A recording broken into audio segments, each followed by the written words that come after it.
Soup খেতে কার না ভালো লাগে, আর সেটা যদি হয় বাড়িতে তৈরি, স্বাদ হবে রেস্টুরেন্টের মতো, তাহলে তো আর কোনো কথাই নেই। এরকমই একটা দুর্দান্ত স্বাদের স্যুপের রেসিপি আমি আজকে আপনাদের সাথে শেয়ার করব।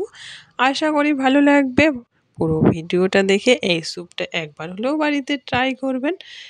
আমি এই জন্য নিয়ে নিয়েছি কিছু ভেজিটেবলস কেটে, যেমন গাজর নিয়েছি একটা মাঝারি সাইজের কুচি কুচি করে কেটে, 2 টুকরো ফুলকপিকে ছোট ছোট করে কেটে নিয়েছি মটরশুঁটি, একটা টমেটো, আর একটা ছোট সাইজের বকলি যেটাকে আমি ছোট করে কেটে নিয়েছি। আর এটা হচ্ছে রামধনিয়া পাতা, যেটা আমাদের বাড়িতেই আছে। এটা ধনে পাতার মতোই সেন্ট, কিন্তু এর ফ্লেভারটা অনেক বেশি স্ট্রং।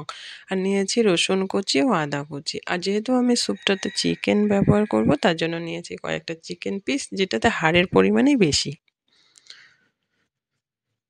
এবার একটা পাত্র গ্যাসের মধ্যে বসিয়ে দিলাম, দেব এর মধ্যে 2 টেবিল চামচ তেল। এবার এর মধ্যে আমি চিকেনটাকে ভেজে নেব। এই চিকেনটার ভেজে নেওয়ার কারণ হচ্ছে চিকেনের মধ্যে একটা আস্তে গন্ধ থাকে, যেটা চলে যাবে, আর স্বাদেও এটা বহুগুণে বেড়ে যাবে। এখানে আমি তেজপাতাটাকে অ্যাড করে দিচ্ছি। এখন এটাকে চিকেনটাকে একটু সময় নিয়ে ভেজে নেব।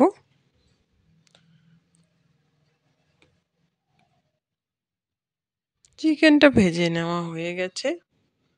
এখন এর মধ্যে আমি অ্যাড করব জল। আমি এখানে 2 লিটারের মতো জল দিয়েছি। আপনারা যদি প্রেসার কুকারে স্যুপটা তৈরি করেন তাহলে কিন্তু এতটা জল লাগবে না, 1 লিটার জলেই হয়ে যাবে।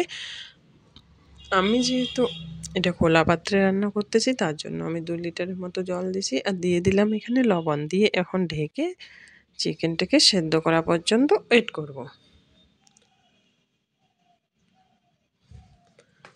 চিকেনটা সেদ্ধ হয়ে গেছে। এখন আমি চিকেনের টুকরো এবং চিকেন সেদ্ধ জলটাকে আলাদা আলাদা করে নেব। এই জন্য একটা সেকনির সাহায্যে আমি চিকেনটাকে আলাদা করে নিলাম। এখন যে পাত্রে চিকেনটাকে সেদ্ধ করেছি ওই পাত্রের মধ্যে আমি চিকেন সেদ্ধ করা জলটা দিয়ে দিচ্ছি।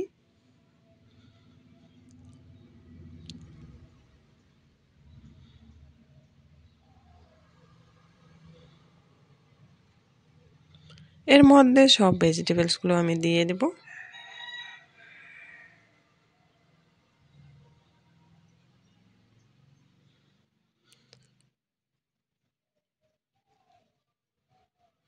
পুরো রেসিপিটা দেখার পর যদি আমার রান্না ভালো লাগে, প্লিজ আমার চ্যানেলটাকে সাবস্ক্রাইব করে আমার পাশে থাকার আমন্ত্রণ রইল।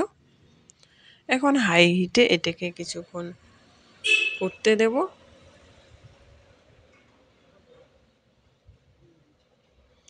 ততক্ষণে আমি হাড় থেকে চিকেনটাকে আলাদা করে নেব, কারণ আমি স্যুপের মধ্যে শুধুমাত্র মাংসটাই ইউজ করব। হাড়গুলোকে বাদ দিয়ে দেবো এর মধ্যে থেকে।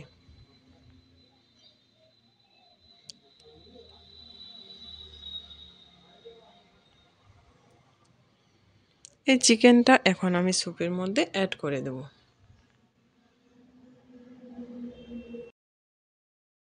কিছুক্ষণ ফুটিয়ে নিলেই স্যুপটা রেডি।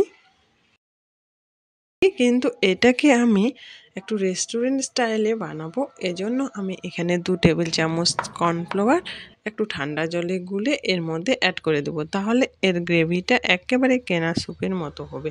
আপনারা চাইলে এই পুরো ব্যাপারটাকে স্কিপ করতে পারেন। বাস রেডি চিকেন স্যুপ। একবার হলেও এই স্যুপটা বাড়িতে ট্রাই করবেন। এটা এতটাই সুস্বাদু হয় যে এটা বলার অপেক্ষা রাখে না। অনেক সময় শরীর খারাপ হলে কোনো কিছু খাওয়ার ইচ্ছা থাকে না, তখন এই স্যুপটাকে একবার হলেও ট্রাই করবেন। আশা করি দেখেই বুঝতে পারতেছেন স্যুপটা কতটা লোভনীয় হয়েছে, খেতে কিন্তু ততটাই সুস্বাদু। স্যুপটা খাওয়ার সময় আপনারা এখানে পছন্দ মতো কিছু অ্যাড করতে পারেন, যেমন লেবুর রস, গোলমরিচের গুঁড়ো, চিলি ফ্লেক্স, আপনাদের যেটাই ইচ্ছা। কিন্তু এই স্যুপটা এমনিতেও খেতে অনেক বেশি সুস্বাদু।